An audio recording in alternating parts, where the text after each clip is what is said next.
Greetings, Earthlings! Today we're going to be talking about some pretty cool stuff, some military news. You're watching Everything Weapons. Drop a like, consider subscribing, and let's jump right in. So all credit to thewarzone.com. That's where I'm reading from. But Army's newest unit aims to overwhelm Adversary with drones in Pacific fight. The new 7th Infantry Division Multi-Domain Command, Pacific, will meld drone warfare with the maneuver capabilities of Striker vehicles. So, on Thursday, U.S. Army Pacific stood on a new command to speed up reaction times and sustain operations within the anti-access area denial environments of the Pacific. To help achieve that goal, the commander of this new unit told the Warzone he wants to be able to saturate any future adversary with so many drones that they have trouble operating.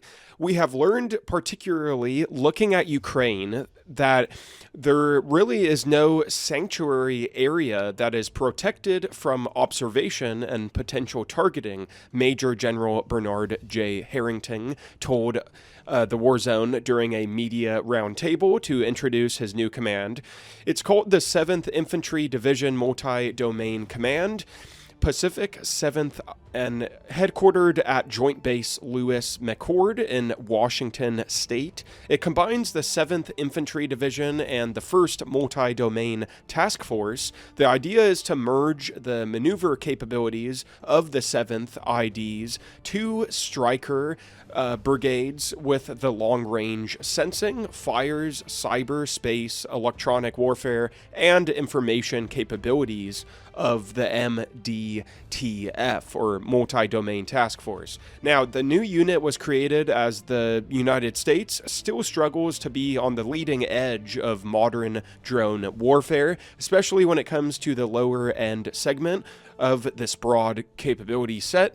A deficient we have frequently highlighted, right? Now, this is a concern top Army officials have acknowledged to the Warzone.com, and as you guys probably know, Ukraine and Iran are much further developing drones than the Americans, than us, sadly.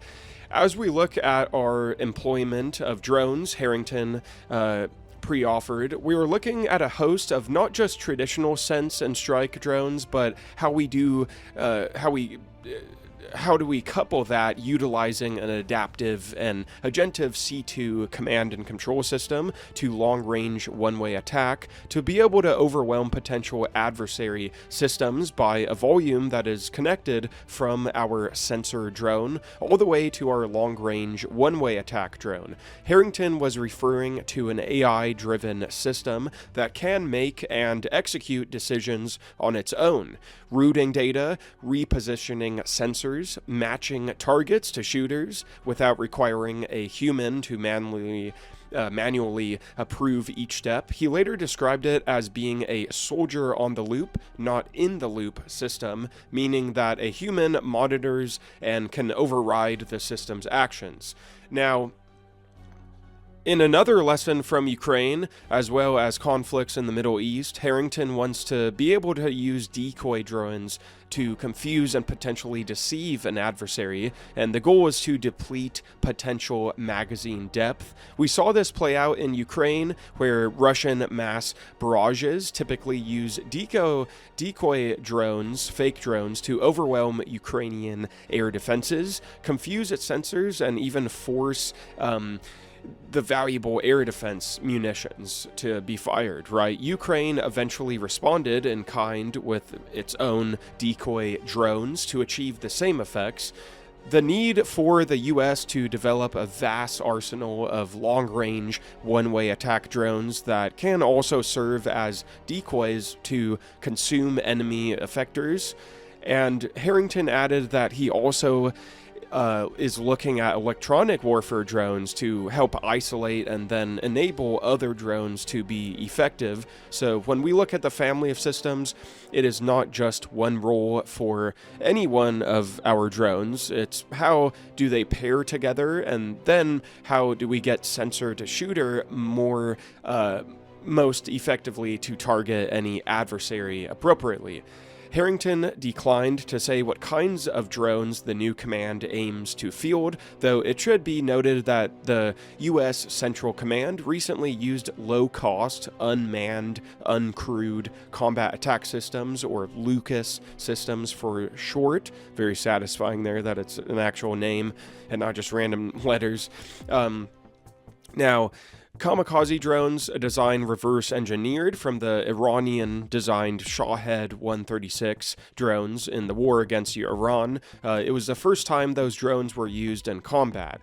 There are a host of drones that we are using from multiple vendors, and really what we're looking at is how do we start bridging the gap, because I would say with the multi-domain task force, we got to a point for the first time that I've seen where we could now engage farther than we could sense, he said. So we have worked very, very closely with several vendors in order to close that distance, he says. A key to making this all work is getting drones into the hands of troops to see how these systems actually function across the wide range of environments where the Army operates in the Pacific. We've got Arctic steppe in Alaska and the high north that are going to require a different type of drone and different types of employment than you would have in a jungle environment in Hawaii or Malaysia, which is different than a desert environment in the Australian outback.